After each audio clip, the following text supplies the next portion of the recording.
ಕೇಂದ್ರ ಲೋಕಸೇವಾ ಆಯೋಗ ಯುಪಿಎಸ್ಸಿ ಪರೀಕ್ಷೆ 2023-24 ಬ್ಯಾಚ್ನ ರ್ಯಾಂಕ್ ನಲ್ಲಿ ವಿಜೇತರಾಗಿ ಭಾರತೀಯ ಆಡಳಿತ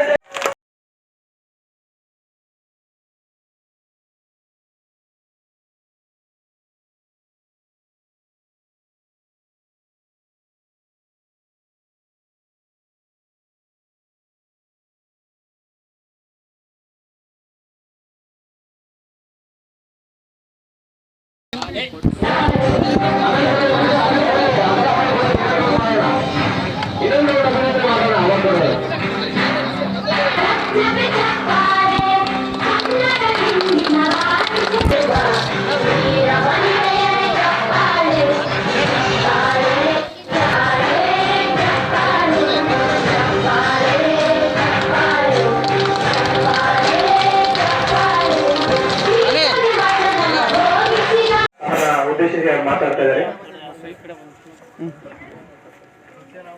ಎಲ್ಲರಿಗೂ ಪ್ರೀತಿಯ ನಮಸ್ಕಾರಗಳು.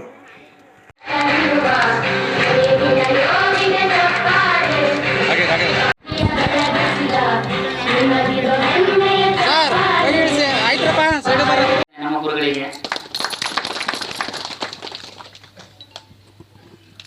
ಮತ್ತೆ ನಾನು ಇನ್ನೊಂದು ವಿಚಾರ ಏನು ಹೇಳಬೇಕು ಅಂತಂದ್ರೆ, ಜೀವನದಲ್ಲಿ ಈಗ ಸರ್ಕಾರಿ ಕೆಲಸ ಅಥವಾ UPSC ಇದೇ ಅಷ್ಟೇ ಅಲ್ಲ, ಜೀವನದಲ್ಲಿ ನಿಮ್ಮ ಮಕ್ಕಳು ಏನಾದರೂ ಮಾಡಲಿ, ಅಂದರೆ ಒಂದು ಉದ್ದೇಶ ಇಟ್ಕೊಂಡು ಒಂದು ಒಳ್ಳೆಯ ಕೆಲಸ ಯಾವ ಫೀಲ್ಡಲ್ಲಾದರೂ ಮಾಡಲಿ, ಅವರಲ್ಲಿ ಒಂದು ಕಲೆ ಇದೆಯಾ ಅಥವಾ ಒಂದು ಸ್ಪೋರ್ಟ್ಸ್ ಯಾವ್ದಾರ ಕ್ರೀಡೆಯಲ್ಲಿ ಅವ್ರು ಚೆನ್ನಾಗಿ ಆಡ್ತಾರಾ ಅದನ್ನು ಸಪೋರ್ಟ್ ಮಾಡಿ, ಯಾವ್ದಾರ ಅವ್ರ ಸಂಗೀತದಲ್ಲಿ ಆಸಕ್ತಿ ಇದೆಯಾ ಸಪೋರ್ಟ್ ಮಾಡಿ.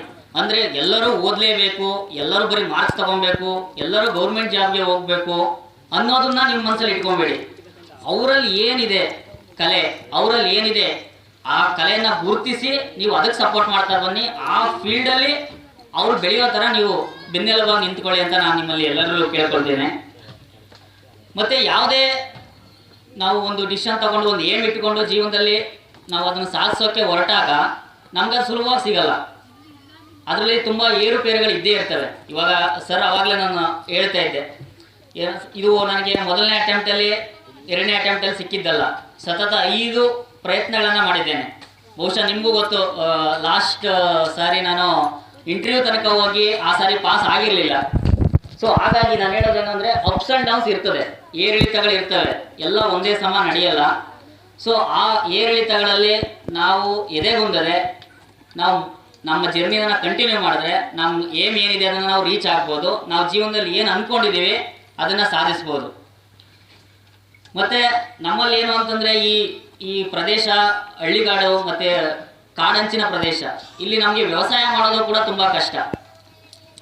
ಈಗ ನೋಡಿರ್ಬೋದು, ನಾವು ರೇಷ್ಮೆ ಬಿಟ್ಟರೆ ನಮ್ಗೆ ಬೇರೆ ಏನು ವ್ಯವಸಾಯ ಮಾಡೋದಕ್ಕಾಗಲ್ಲ.